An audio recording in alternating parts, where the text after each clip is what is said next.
오늘도 말씀과 예배의 자리를 사모하여 수요하나선교회 수요예배에 오신 여러분들을 주님의 이름으로 환영합니다. 옆에 계신 분들과 함께 인사해 볼까요? 잘 오셨습니다. 한 번 더 인사합시다. 하나님께서 함께 하십니다. 하나님께서 함께 하십니다. 네, 지난 14주에 걸쳐서요, 저희는 함께 여호수아의 말씀을 나누었습니다. 네, 여러분의 마음 가운데 그 여호수아서에서 나누었던 하나님의 마음 중에 어떤 게 가장 깊이 남아 계신가요?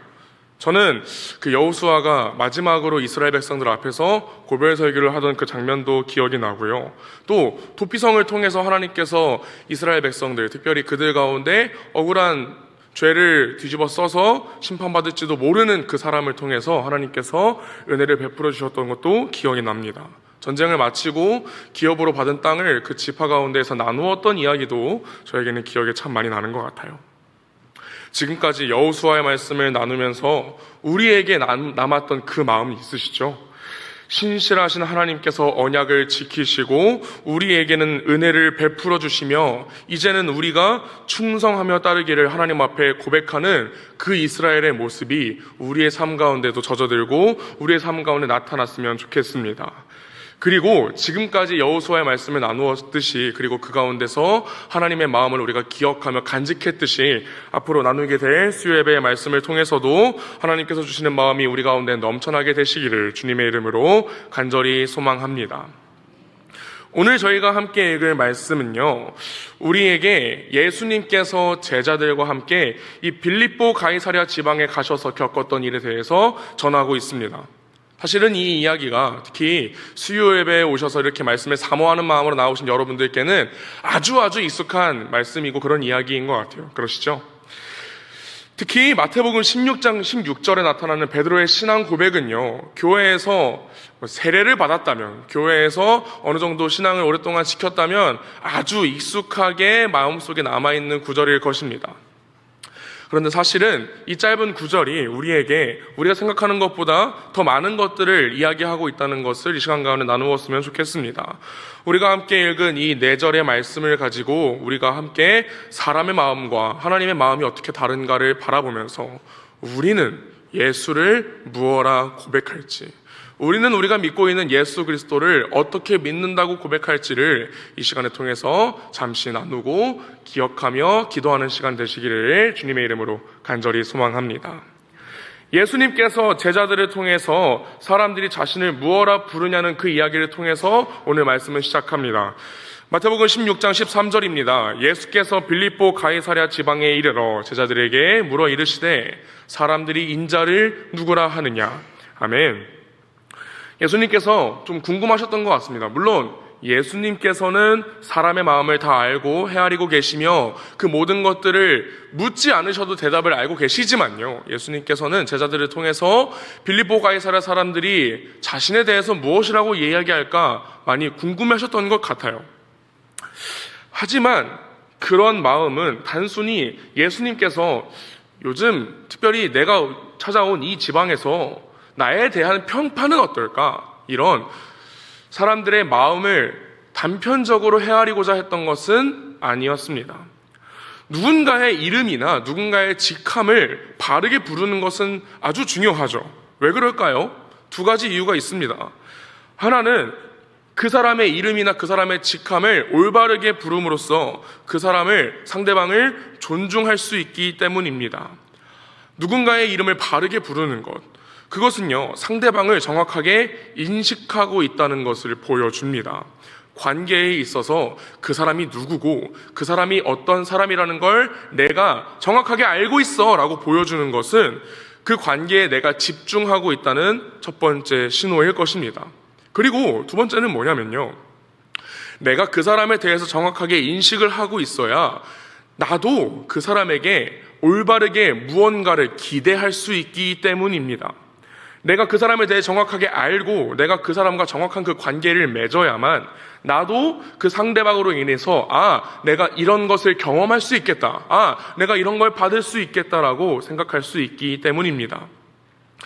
사람을 두고 그 사람은 어떤 사람이야, 그 사람은 누구누구야 라고 이야기하는 것은요, 내가 그 사람에 대해서 바르게 인식하고 있고 또한 내가 그 사람에게 기대하고 있는 모습을 그 단어, 그 사람은 누구야 라는 말을 통해서 보여줄 수 있는 것이다 라고 할 수 있겠습니다. 이러한 관점에서요, 예수님께서 제자들에게 사람들이 나를 누구라 하더냐 라고 물으시는 것은요, 그 사람들이 나에 대해서 어떻게 생각하고 나에게 어떤 기대를 하고 있더냐라고 묻는 것과 같은 질문이라는 것입니다. 그렇게 물으시는 예수님께 제자들은 이렇게 답합니다. 마태복음 16장 14절의 말씀을 여러분이 한 목소리로 함께 읽어보겠습니다. 시작. 이르되 더러는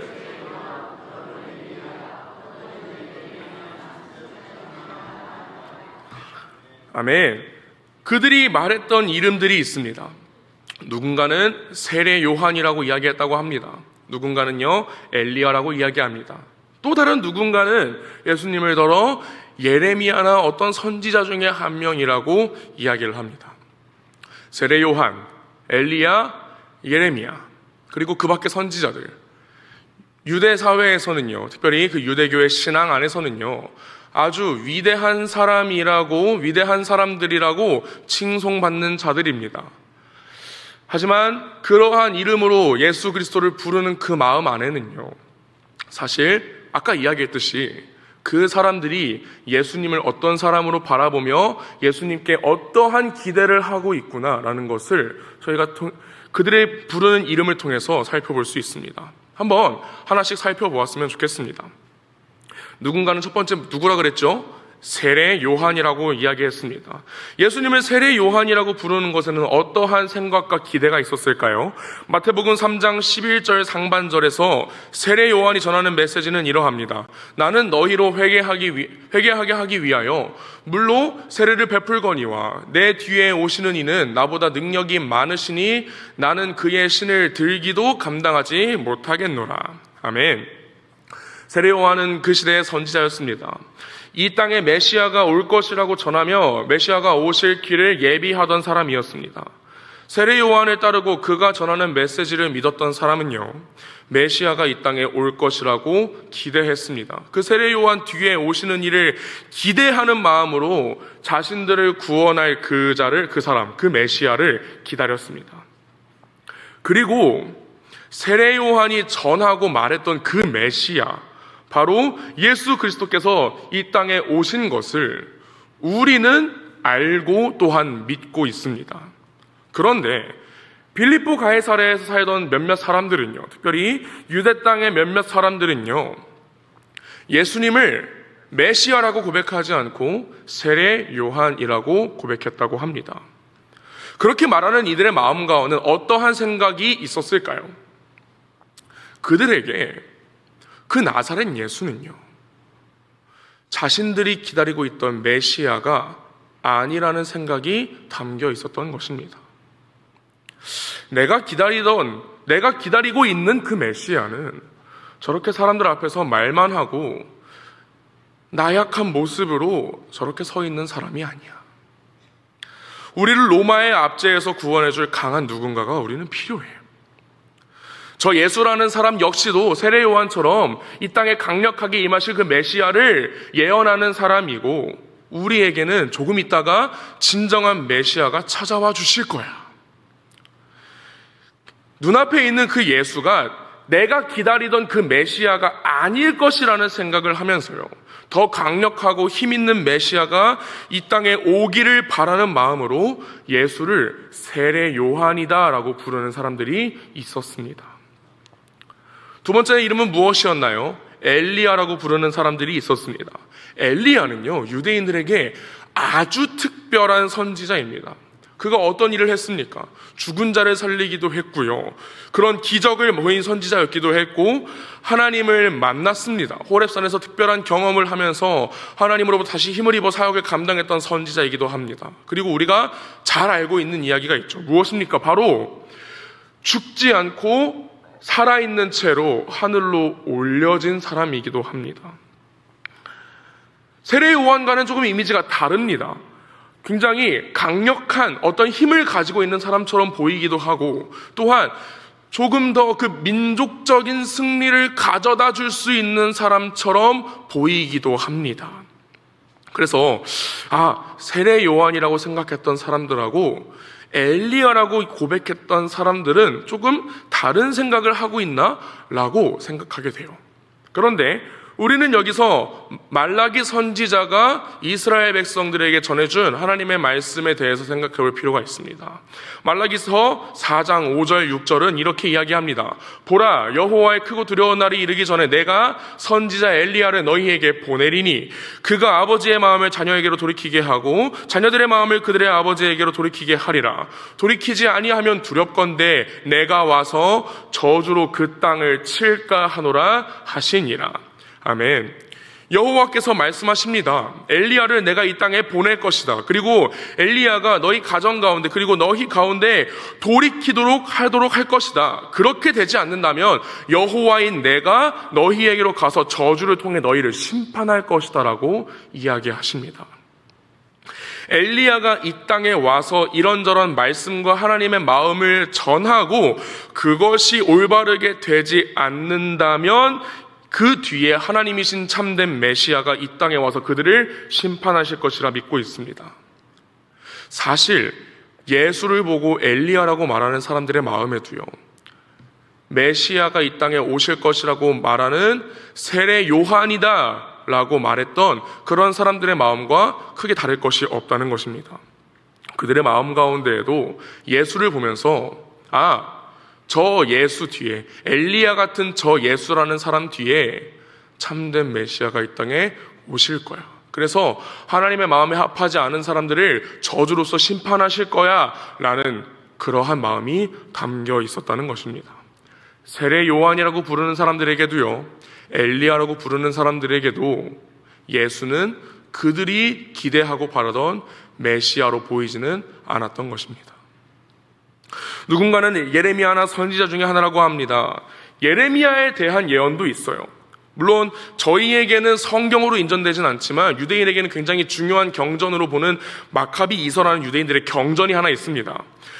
그 가운데 2장 1절에서 8절 가운데에는 이러한 예언이 있다고 해요. 예레미야가 이 땅에 와서 장막과 언약궤와 분향 제단을 숨겨놓을 것인데 메시아가 이 땅에 오셔서 그것을 다 꺼내셔서 성전을 회복하시고 당신의 백성을 모으시며 그들에게 자비를 베풀어 주실 것이라고요.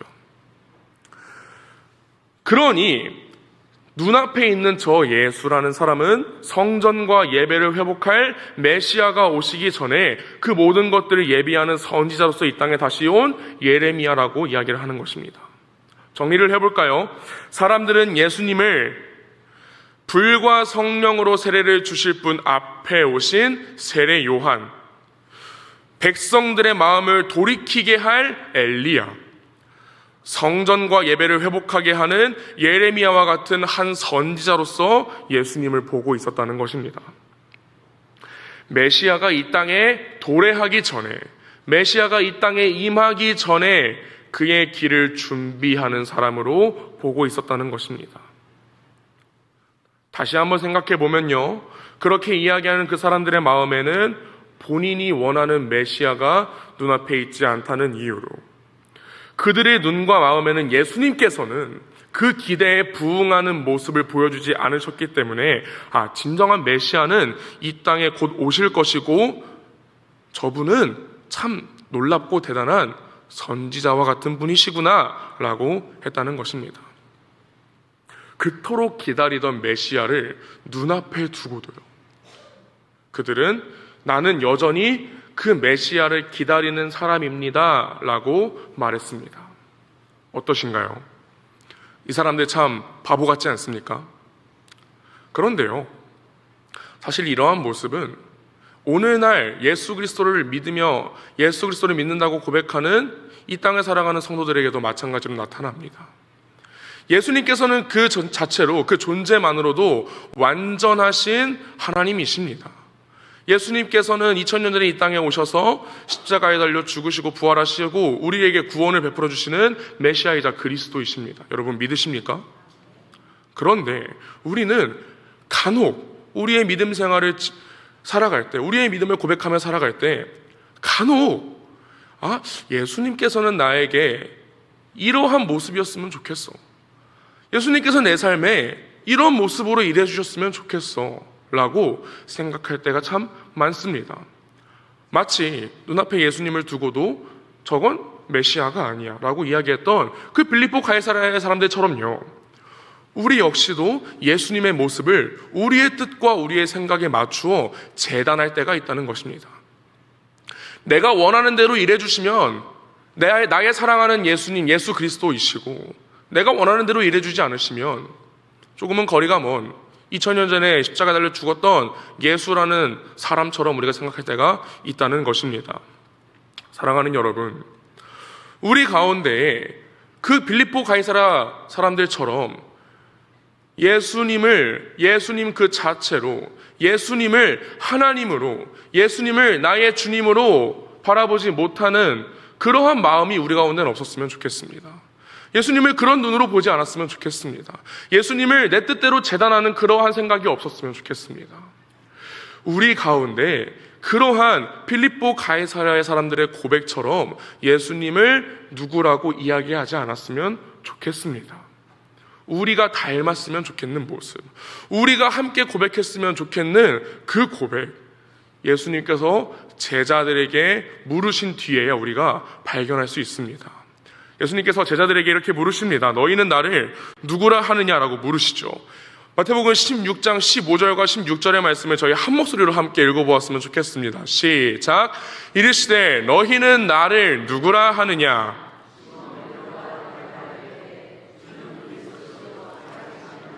아들이시니이다. 아멘. 베드로는 지금 눈앞에 예수님을 누구라 이야기합니까? 주는 그리스도시요 살아계신 하나님의 아들이라 고백합니다. 지금까지 제자들이 빌립보 가이사랴 사람들에게 물어보면서 세례 요한입니다, 엘리야입니다, 예레미야입니다, 그런 비슷한 선지자 중에 한 명입니다라고 이야기했던 고백들과는 차원이 다른 고백을 베드로는 지금 드리고 있습니다. 주는 그리스도시요 살아계신 하나님의 아들이시니이다. 베드로는요, 그리고 베드로와 함께 예수님의 곁을 항상 지켰던 그와 함께하던 제자들은 예수님께서 사역을 감당하시고 기도하시는 모습을 끊임없이 지켜보았을 것입니다. 가장 가까운 자리에서 각자 나름대로 눈앞에 있는 저 나사렛 출신의 예수라는 사람에 대해서 정의를 내렸을 것입니다.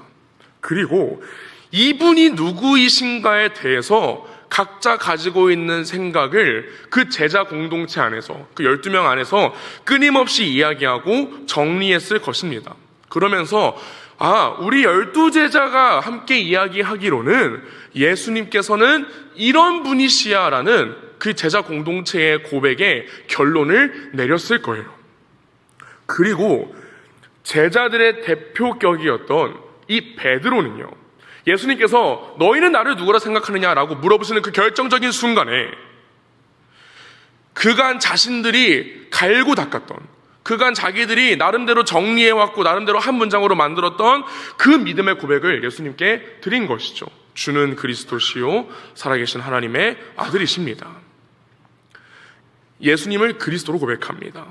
그리스도는 무엇입니까? 기름 부음 받은 자라는 뜻이죠. 이 땅의 완전한 선지자, 이 땅의 완전한 제사장, 이 땅의 완전한 왕으로 오신 예수님을 완전하게 부르는 이름입니다. 예수님께서 감당하셔야 하는 그 모든 사역을 완전히 정리해서 한 가지 단어로 만든 단어, 바로 그 그리스도라는 단어를 통해서 예수님을 누구라고 고백하고 있습니다. 또한 그렇게 일을 감당하는 사람으로만 고백하는 것이 아니라 예수님을 살아계신 하나님의 아들로서도 고백합니다. 예수님을 그렇게 하나님의 뜻을 받아서 일을 하는 사람으로만 고백하는 것이 아니라 예수님을 하나님의 아들, 즉 하나님으로서 고백하며 예수님의 존재가 어떠한가를 완벽하게 고백하고 있습니다. 물론 베드로가 평생을 신학자로 살거나 그러진 않았죠. 우리 다 알고 있잖아요. 베드로는 원래 어떤 사람이었습니까? 물고기 잡던 사람이었어요. 이렇게 하나님에 대해서, 이 땅에 올 그 메시아에 대해서 어떤 신학적인 정리를 완벽하게 했던 사람은 아니었어요. 그렇다고 그렇게 말하기는 힘듭니다. 하지만 베드로는 예수님의 모습을 꾸준히 바라보면서, 그리고 함께 예수님 곁에서 신앙을 고백하며 예수님과 함께 그 모든 것들을, 그 모든 사역의 길을 감당했던 제자들과의 이야기를 통해서 예수님, 눈앞에 있는 이 예수님은 나에게 그리스도시오, 예수님께서 이 땅에 오셔서 말씀을 전해주시고, 또한 예수님께서 제사장으로 완전하게 세워주시고, 예수님께서 다스리시는 왕으로서 이 땅에 오셨을 거야. 그리고 그 예수님께서는 그냥 이 땅에 다른 제사장처럼, 다른 선지자처럼, 다른 왕들처럼 그냥 하나님으로부터 받은 그 사명을 감당하는 한 사람이 아니라 그분 역시 그분을 이 땅에 보내주신 하나님과 같은 존재이실 거야 라고 고백할 수 있게 되었다는 것이죠. 사랑하는 여러분, 예수님께 칭찬받는 신앙의 고백은 무엇이겠습니까?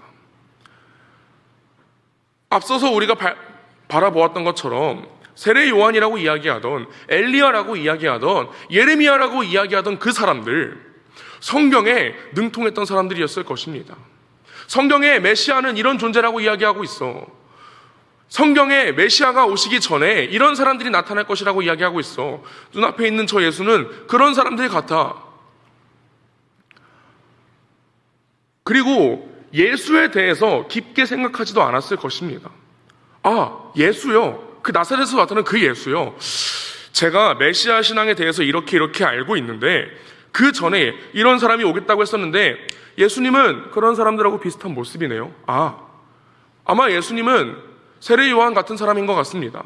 아마 예수님은 엘리야와 비슷한 사람인 것 같아요. 이렇게 깊은 고민을 하지 않고 즉흥적으로 예수가 누군지에 대해서 대답했을 것이라는 거죠.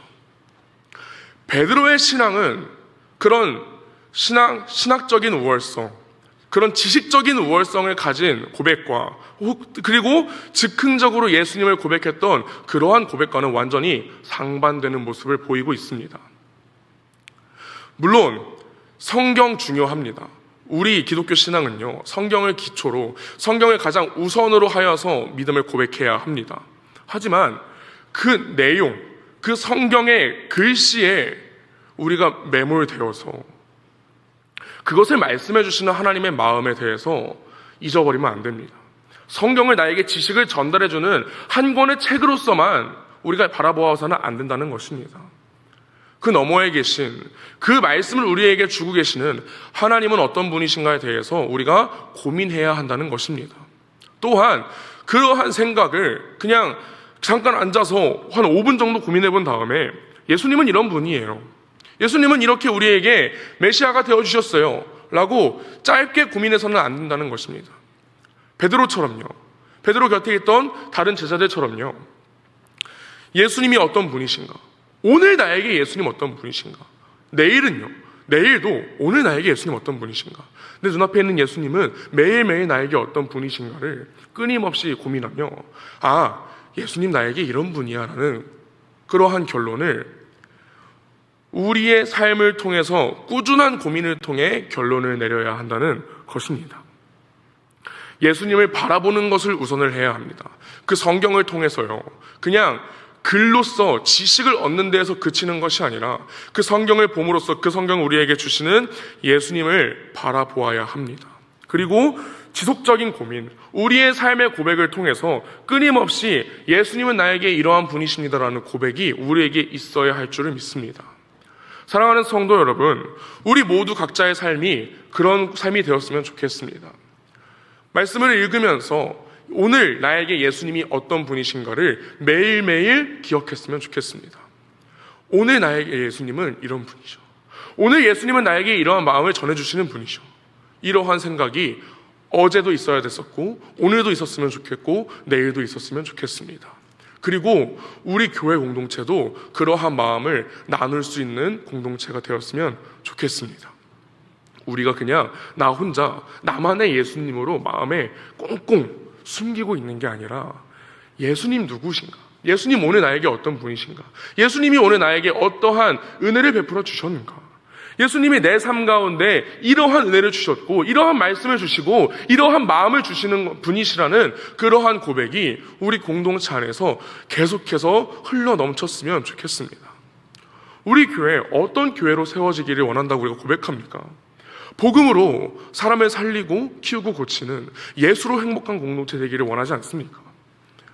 우리 가운데 그 복음에 대해서 끊임없이 고백하며 그 복음으로 예수님께서 사람을 살리시고 키우시고 고치실 것이라는 그러한 고백이 우리 가운데 넘쳐났으면 좋겠습니다. 그냥 복음으로 사람이 사라지고 키워지고 고쳐질 거야 라고 우리가 머리로만 아는 것이 아니라 그것이 우리 마음에 닿아서, 그것이 우리의 마음의 고백이 되어서 하나님께서 그 복음을 통해서, 그 복음의 능력을 통해서 사람을 살리시고 키우시고 고치실 것이라는 것을 믿었으면 좋겠습니다. 우리 공동체가 예수 그리스도로 인해서 행복해질 것이라는 것을 믿으셨으면 좋겠습니다. 그냥 우리가 함께 모여서 예배 드리고 함께 교제하고 거기서 끝나는 것이 아니라 그 자리 가운데서 우리가 함께 예수 그리스도를 우리의 하나님으로, 우리의 메시아로, 우리의 그리스도로 고백하며 그 살아계신 하나님의 아들께서 우리를 행복하게 만들어 주실 것이라는 것. 우리 교회가 그분을 바라보며 함께 나아갈 때 주님께서 우리를 행복하게 만들어 주실 것이라는 것을 함께 고백했으면 좋겠습니다. 주님께서는 우리 교회의 그리스도이십니다. 믿으십니까? 주님께서는 우리 교회 가운데 살아계신 하나님의 아들로서 함께 하십니다. 믿으십니까? 그 예수님께서 우리 교회를 복음으로 사람을 살리고 키우고 고치는 행복한 공동체로 만들어 주실 것입니다. 여러분 믿으십니까? 그러한 믿음의 고백이 여러분의 삶 가운데 넘쳐 흘렀으면 좋겠습니다. 그러한 믿음의 고백이 오늘뿐만 아니라 내일도 모레도 매일매일 여러분의 삶에 흘러넘쳤으면 좋겠습니다. 그렇게 흘러넘치는 고백이 여러분의 가정을, 여러분이 나아가는 모든 자리를, 특별히 우리가 함께 주님을 고백하며 예수를 따르는 우리 교회 공동체 안에 그러한 고백이 흘러넘쳤으면 좋겠습니다. 여러분 한 분 한 분이 우리 수원화산교회가 예수님을 머리로, 예수님을 그저 글로써 이해하고 끝나는 공동체, 끝나는 믿음이 아니라 마음을 다해서 매일매일의 고백을 통해서 예수님을 주로 고백하고 예수님을 그리스도로 고백하며 살아계신 하나님의 아들이라고 함께 고백할 수 있는 그러한 여러분, 그러한 수원화산교회 될 수 있도록 함께 고백하며 나아가시게 되시기를 주님의 이름으로 간절히 소망합니다.